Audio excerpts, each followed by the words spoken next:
we here? All right. Welcome, everyone, to the, let's see, what's our date here? The June 9th meeting of the Planning and Development Committee. If staff could please take a roll.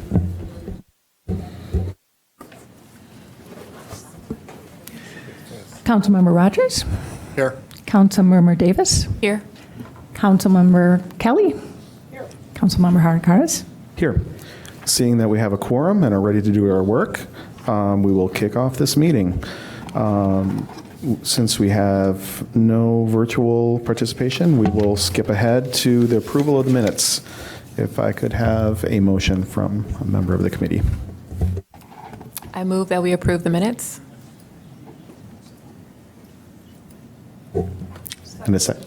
And we have a second from Councilmember Kelly. If we could take a quick voice vote on that. All those in favor, say aye. Aye. Aye. All of those opposed? The ayes have it. The minutes passes, and we will move on. Yep. Chair, just a note for the record, I'm abstaining because that was the old council who did that. Let's do a roll call vote then, just to. Councilmember Rogers? Abstain. Councilmember Davis? Okay, then I'll abstain. Councilmember Kelly? Aye. Councilmember Geracaris? Aye. The ayes have it, and the approval of the minutes passes. That moves us along to public comment, of which we have 6 people signed up. We will have 2 minutes apiece, or 2 minutes. And if I could, I would just like to note that we have passed out a public comment that was sent in but did not get in the packet, and all the members of the committee have it. And that is from Melinda Shanklin. So, Ms. Shanklin, I'm sorry that didn't get in the packet, but it has been distributed. Great. Thank you, Director Flax. So first up on our in-person sign-up for public comment is Debbie Cryer. Oh, is this about, This is a, is this about the Airbnb on Gray Street? this is about the Airbnb. This, Where we're going? so it's public comment, so if, and it looks like you were signed up to speak about A bit the, of it all. I haven't been to one of these before. I thought it would all come as a piece. okay. You know, where all the discussion about this Airbnb was done at the same time. Is that right? So the way it works, we will have public comment in order. You can come up and speak your piece about the agenda item, and then once we move on to the items for consideration, and those are the 2 vacation rental licenses, if the owners are here, we'll permit them to come and speak. But if you want to still do public comment, if you can come up, and you'll have 2 minutes, and there'll be a little timer here. Well, Thanks. I'm new in Evanston, and I've never been to one of these meetings before, but I've lived in our house now for 3 years, and our house is right across the alley from the house in question on Gray Street, which is where the owner is asking for approval for it to be an Airbnb. And it's already been an Airbnb for a year. I'm certainly acquainted with the person who owns that property because she was our neighbor for part of the time that we were here, more than a year. And then it's been an Airbnb for a year now. And there have been absolutely no problems whatsoever from our point of view. And this is my husband and me that experienced this. And we've actually enjoyed the different people that have come in. And the guests have been pleasant. It's been nice talking with them, meeting them and their children or their pets, no problems. I'm not actually against having a rental property next to me. What I want is to maintain the quality of this neighborhood that we've come to absolutely adore. We love living in that neighborhood. We're so happy to be in Evanston. We moved here so that we could be near our one granddaughter, and we know that this is the best move we ever make.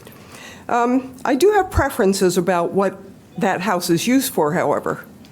I would prefer that it is not used for a long-term rental, and this is a selfish preference because I know I've lived in places where we've had rentals right next door to us before, and some of them have been absolutely awful, and you can't get rid of them.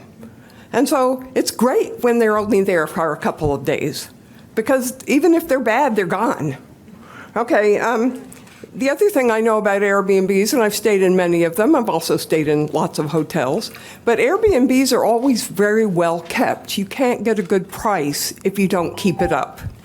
And then finally, a lot of the... Thank you. Everyone, my yes. 2 minutes up? Everyone gets 2 minutes, ma'am. Yes. Sorry? Everyone I'm done. gets 2 minutes, but yeah, your time is up. Okay. Thanks. Rat, I didn't get to say my last thing. Sorry. I'll try to give a 30 seconds for the next people up. So now we have a Carol Melzer, or Milzer?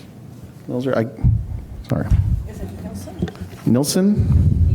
Nielsen, okay. I'm Carol Nielsen. I've lived at Noyes, 2100 Noyes. It's the corner of Noyes and Gray for 45 years. I wrote you all a letter with lots of comments about what I thought about this, and I have to say I'm not in favor of this. I don't want a motel in my neighborhood. This rental allows dogs, and there's a very low fence that's about 3 feet high, and I don't know what supervision is given to the dogs that come to this facility. If they're left outside unsupervised, that is a concern to me. Many of us in the neighborhood have dogs, know each other's dogs, a very cohesive neighborhood. I also want to mention what I mentioned in the letter, that removing this rental property and using it as a motel means that a house or a rental property that could be used as affordable housing is removed from the rolls. The man who lived in this house for about 35 years created no trouble. He's a wonderful man, worked at Northwestern, and it was never a problem. We have never seen a problem with the rentals. Having many people coming in and out, sometimes 3 and 4 a week, changes our neighborhood. 30 seconds. I'm very opposed. So thank you for your consideration. Thank you. Next up, we have Melinda Shanklin. If I have that right. Good evening, everyone. Good evening. I live on the corner of Noyes and Gray. I've been there for 38 years. My house, my city, my block. I moved to Evanston because it is, in fact, a neighborhood. I love the fact that it was a neighborhood. I didn't move closer to apartment buildings. I moved to a more transient neighborhood. I moved to where I currently live because it is a neighborhood. I've seen the evolution of 2222 Gray when it was a little shed. Somebody lived there. But I remember when they first remodeled it, and it was listed as a condo alternative. And it is, it's a cute place. I've watched people moving out. I've watched grandparents stay there for multiple years to be close to their children, kind of like Ms. Cryer is, but she bought a home. But I've seen people rent that place. We're much of a neighborhood. I've seen the agent for that property. Lori lived there. She was a wonderful neighbor as well. I too don't want a hotel in my neighborhood. I think that by removing that and making that a vacation rental, you are removing it from affordable housing. That house sold for $300,000. That is, in fact, affordable housing in Evanston. Now you're going to make it a vacation rental. There is no shortage of hotels in Evanston, so I'm not sure why that is. What I also like to know, and my time is running short, 30 seconds. What happens for compliance? That house was listed last year as an owner occupied, and the owner didn't live there the entire year. Why would you grant a license to someone this year for someone that was in non-compliance the prior year? Don't understand that, Isel. And then the other part is, being a selfish homeowner, what's in it for me to have it as a vacation rental? I loved having people live there long-term as a renter for a whole year. 5 seconds, I give to somebody else. Thank you very much.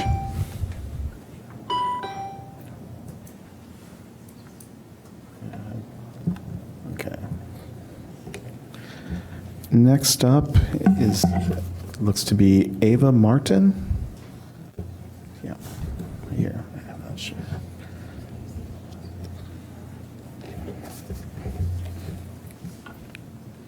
Hi there. My name's Ava Janine Martin. I live at 2200 Gray Avenue, and I've lived there for over 15 years, and we own the property with my husband. We're directly adjacent to 2222 Gray Avenue. I wanted to make sure that you guys are aware of the size of the lots there. Our lot is 45 by 100, and that lot is 40 by 50, so we're very close together. I'm opposed to this being granted as a vacation rental license for a variety of reasons. One, our yard and driveway look onto the front door and the main yard of the property. And having constant guests and visitors there as if it was a hotel, as well as new dogs pretty much almost every time there's a rental, it doesn't allow us to enjoy our outdoor space. We don't have a backyard. We don't really have a yard on the south side, but it really is impacting our ability to enjoy our home. We pay a lot in property taxes, and we didn't buy our home where we did to have a hotel next door to us. It's an R1 zoning, and I'm very concerned about having this vacation rental license be granted. Similar to what Melinda and Carol said, we've had great neighbors there in the past, and it's taking affordable housing out of the market. My other concern is, with it being an Airbnb, there's a lot of kids that pass through here 30 seconds. without adult supervision, going to Haven, going to Kingsley. If it's not a actual rental license, there could be registered sex offenders who are coming and staying there on a regular basis, and nobody in the neighborhood knows. I've also found large dogs. It's a low fence, as somebody else mentioned, but large dogs barking. I have video of it ferociously at other dogs in the neighborhood, and we have all these dogs just coming into the neighborhood now. It's very concerning that this would be approved. Thank you. Thank you. Next up, we have Chris Nevlis, I think. Nevels? Yeah.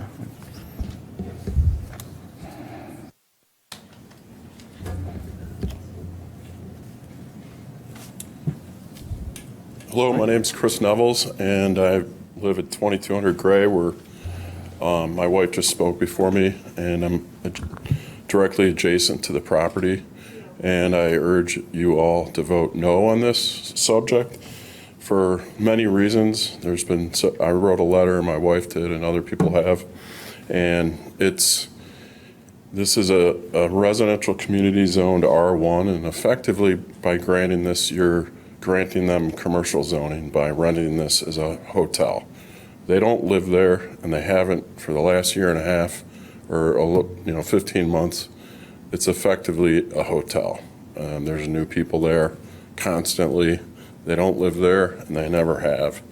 And I believe that they, got the license a year ago under false pretenses, and I don't think they should be granted it. I've lived in this neighborhood for 15 years, and I never envisioned this being an issue. But it's a little disconcerting to have new people, although they've all been pretty nice people, but new people, showing up at your doorstep every couple days. And as other people have stated, there are often dogs all over the place barking, 1, 2, 3 dogs, because they have allowed dogs. So I'm urging the committee to vote no on this matter. I also think it's kind of telling 30 that seconds. Jeremy Glittner, who's the owner, is not even here today. And I think that's a little bit telling, because it's not a community or a neighborhood for him. So, thank you. Thank you. And then our last public commenter is Ray Friedman.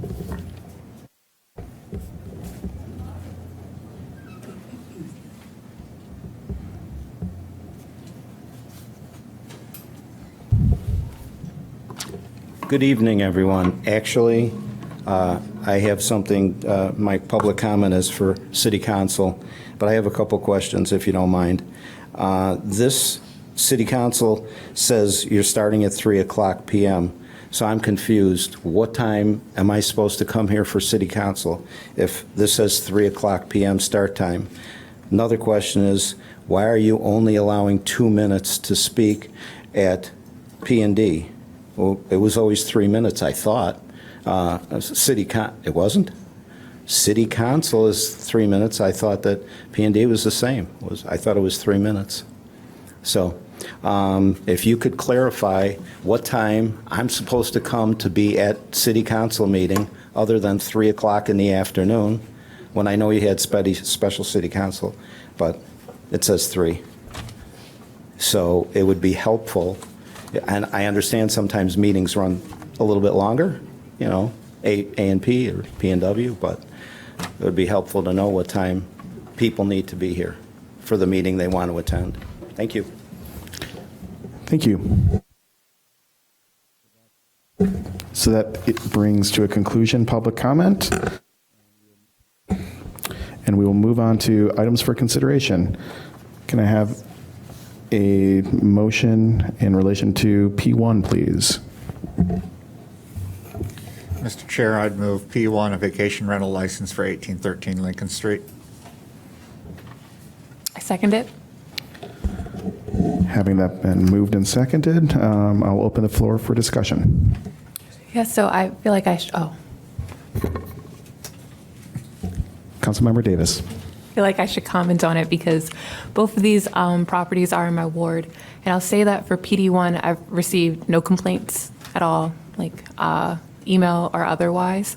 I'll highlight that the owner-operator of the short-term rental lives on the same block as the unit and generally seems to be in compliance or up until this point. So if that matters at all to anyone else. That's it. Great. I'll ask, is the owner of 1813 Lincoln Street here? I don't think so. Okay. Seeing no further discussion, we can bring this item to a vote. Can I please have a roll call vote? Councilmember Burns? Aye. Councilmember Kelly? Aye. Councilmember Rogers? Aye. Councilmember Davis? Aye. Councilmember Geracaris? Aye. The ayes have it, and the vacation rental license has been approved. And we'll move along to item P2. Mr. Chair, I'd move item P2, vacation rental license for 2222 Gray Avenue. Okay, I'll second it. Seeing that it's properly motioned and seconded, open the floor for discussion. Councilmember Davis. As I mentioned, this one is also in my ward. Not the same situation as the first. I've received a lot of emails for and against this property. I'd say that it seems like it's been about evenly split. But I will say what gives me pause actually is that this Airbnb was in operation before it was issued a license. So they got their license on June 24th, 2024. But the Airbnb page shows that they have had people leaving reviews in April, May, and June. In June in particular, there were 8 stays, but there's 6 days from June 24th, so at least 2 of those had to be out of compliance. And in addition to, there have been complaints that the owner-operator did originally get a license, but did not live there 50% of the time as was required. There's just too many compliance issues here for me, in addition to the community pushback, for me to feel comfortable approving this one. Thank you. It looks, I'll just ask again, is there a representative for, if you can come to if you want to, you're welcome to state your case. Yeah, I would really like to share more information. I think there's.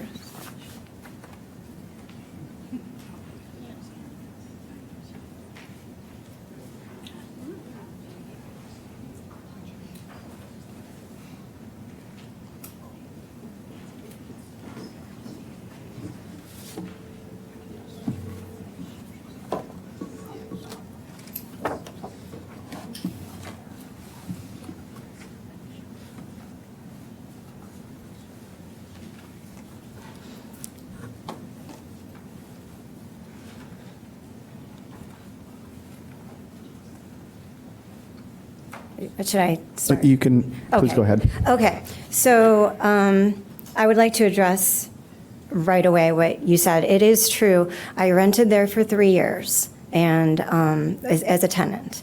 And in late March of 2024, I did start Airbnb-ing it to cover my rent. And my plan was to move out at that point. I had 2 months left on the lease, and financially, I know that I do recognize that that was wrong, but I wanted to make it right. We bought it on May 10th, and we applied for the license on May 10th. And the reason that we did buy it was because I love that house and I love that neighborhood, and we did plan on living there part of the time. And I'm going to go over some proof that does show that I have actual proof that that was our intention and of what changed in our lives to make that change. So we were not trying to deceive anyone. So just to go through the evidence, and then I can address what my neighbor said as well. So we applied to renew the license this year. We did have the owner-occupant license last year. We applied for the 100% vacation rental license. We did pass the city inspection both times on the first time. The Airbnb is incredibly well-run. It's in pristine condition. I've submitted documentation that 15 neighbors and their families, because their husbands and wives, just like a couple of the people that came up here separately. So 15 neighbors and their families are in support of the Airbnb, several stating that they have never had any issues with the guests.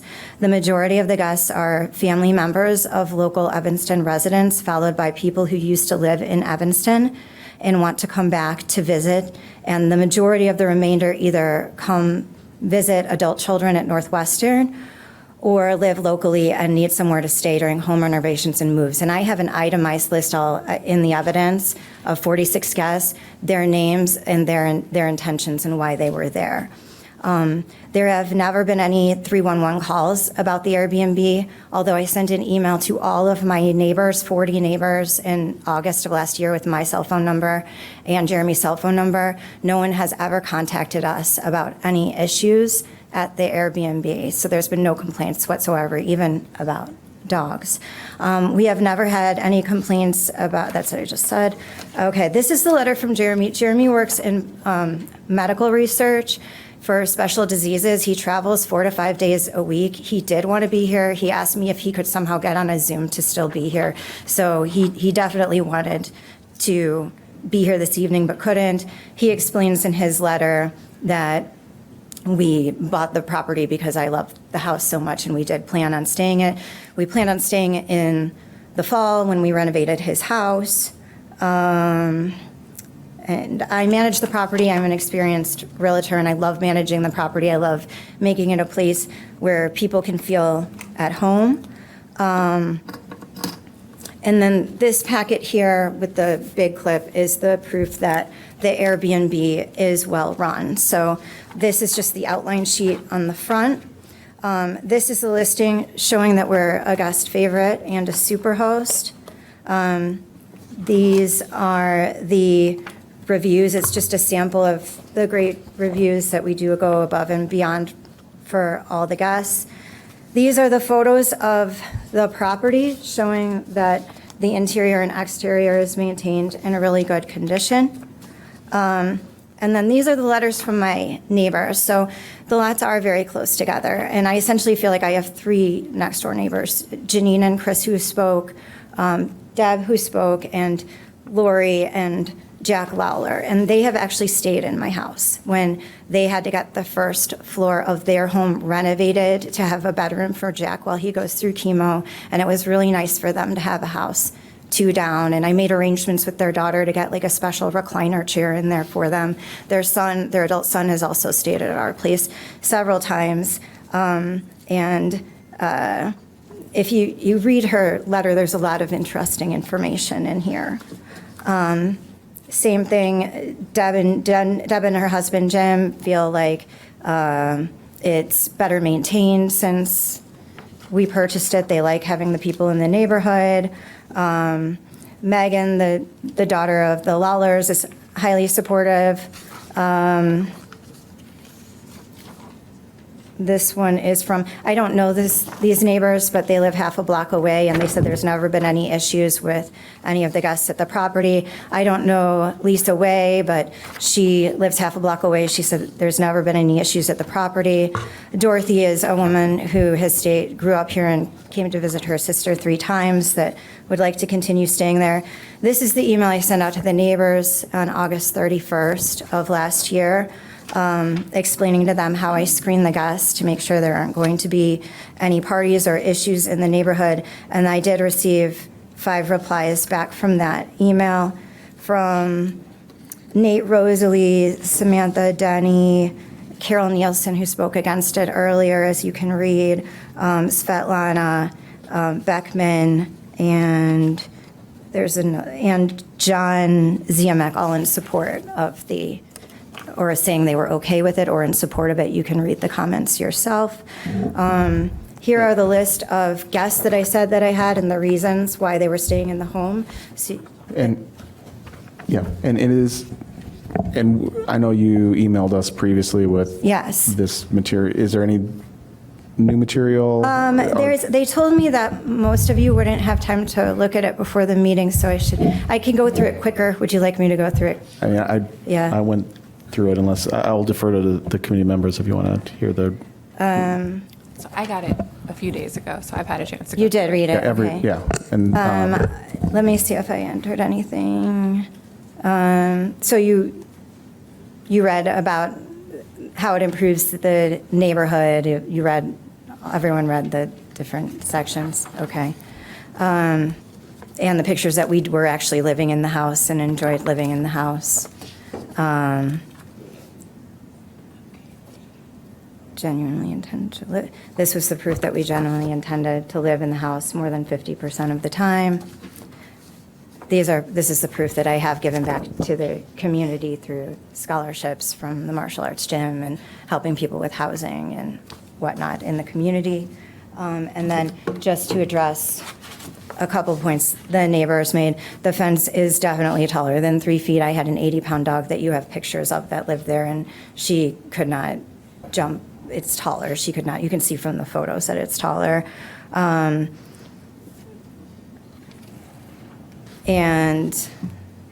I'm just going to keep this positive. I'm not going to say anything negative. I just want you to know that we love this house. I love taking care of it. I love the guests. The people who stay there love it. And it's not just about money for us. It's something I love dearly.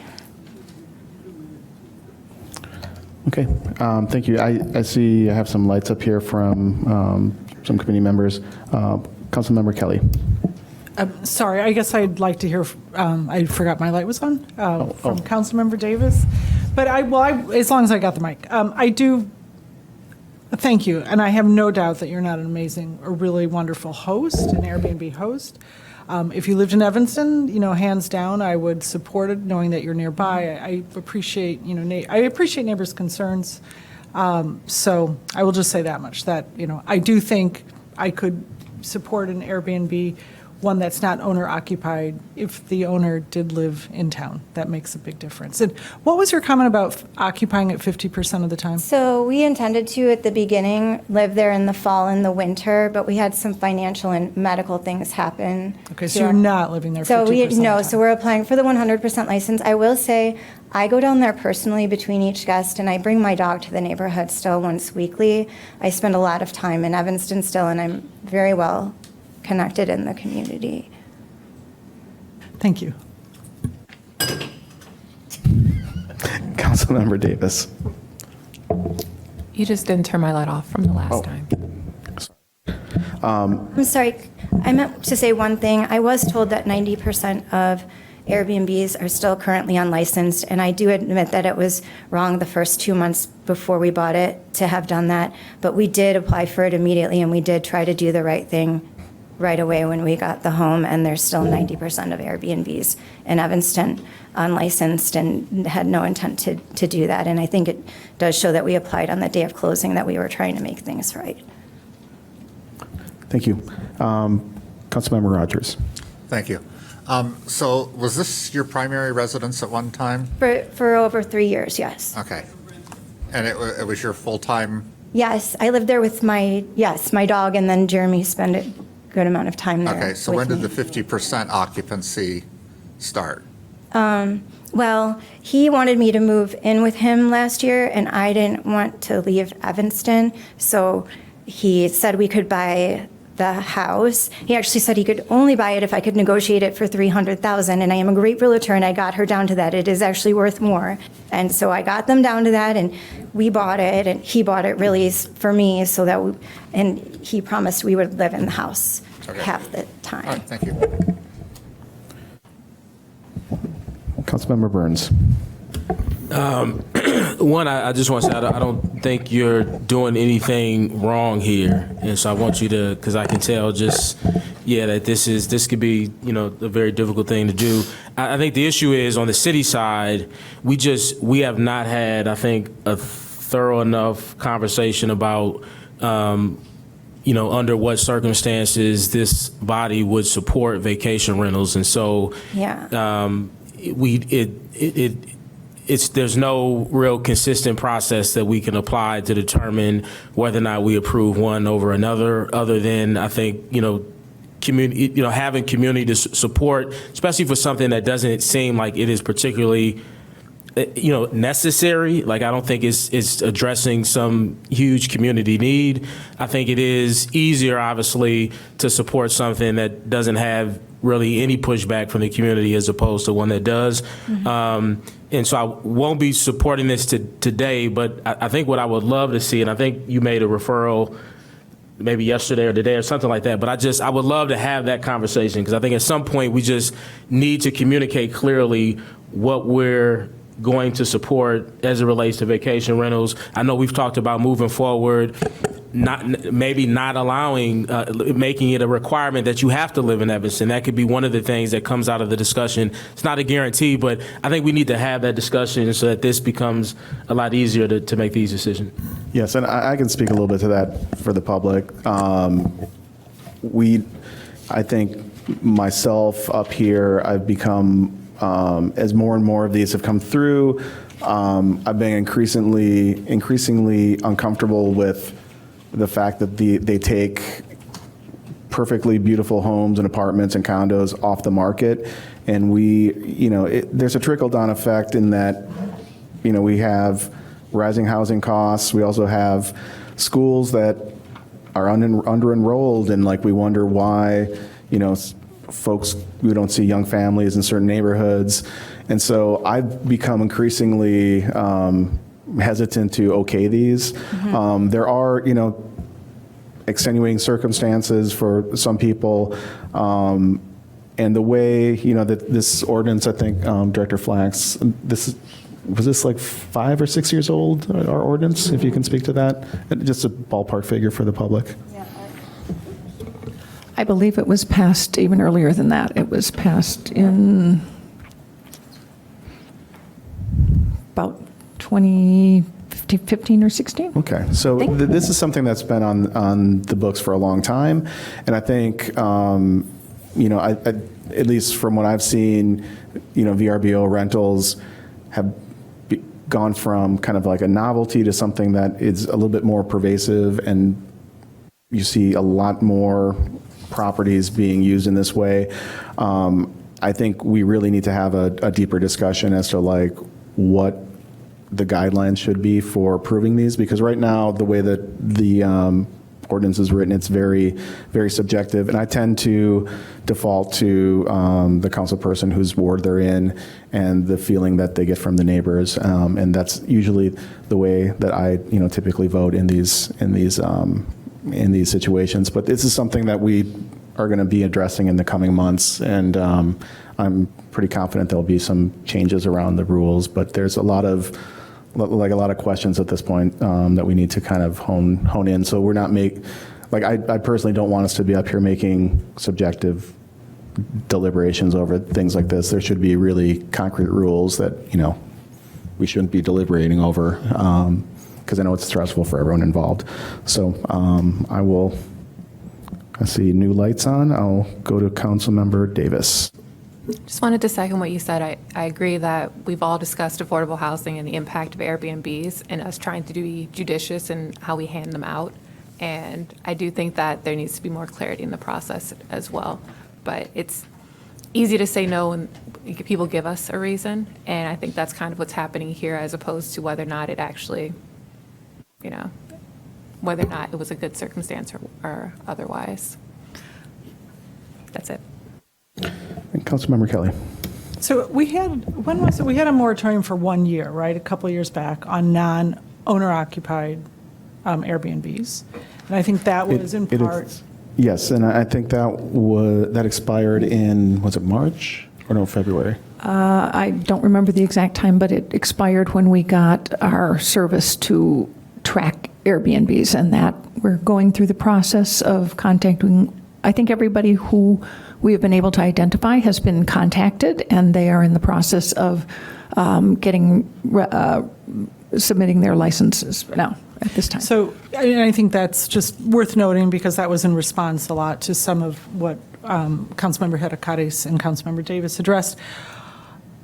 And I still just want to take this moment to reiterate the need for a public rental registration list as well as B&B, because to address what you said about so many that are unlicensed, if we had those published and available online, then if someone has someone renting next door to them, they can just go and check and see if it's registered. I think that's really important, and it doesn't feel like a tall order to get that. So I would ask, I hope we can move forward with that. But I also want to say the benefit of having somebody in town is just, apart from I agree about the affordable housing aspect, but it's also about neighborliness. A couple of people spoke to that. So if somebody lives down the street, as in it seems like was the case with the other one, it just it helps to support the sense of neighborliness, even if it's non-owner occupied, if the person lives in town. So thank you.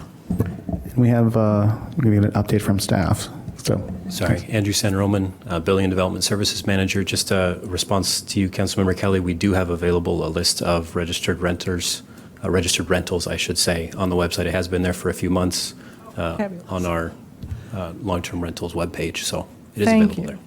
Excellent. I'm sorry, I was not aware of that. And that includes like B&B rentals and? That's long-term rentals that are registered with the city. Long-term. Correct. So how about registered B&B? So we do not have that available yet. We're still working through those and getting many applications for them. Well, that will be great too, when we get those up to, and I think that will have an impact. That will positively impact what was mentioned here about all the unlicensed short-term rentals, once we get that up. So great, looking forward to seeing that. Thank you. Thank you. Thanks, Andrew. Seeing no further, Councilmember Rogers. I'll just jump in real quick since I haven't really spoken. I support us having a policy in place that's a little more clear, that's a little more spelled out, so that these aren't just kind of random decisions based on if your neighbors show up to complain or if your neighbors don't show up to complain. So I think we definitely need to be moving towards that. Thank you. Seeing no more lights up here, I think we're ready to take a roll call vote. Councilmember Burns? No. Councilmember Kelly? No. Councilmember Rogers? No. Councilmember Davis? No. Councilmember Geracaris? No. So that does not pass, and seeing we have no more business, we will be adjourning, and City Council will start at 7:20.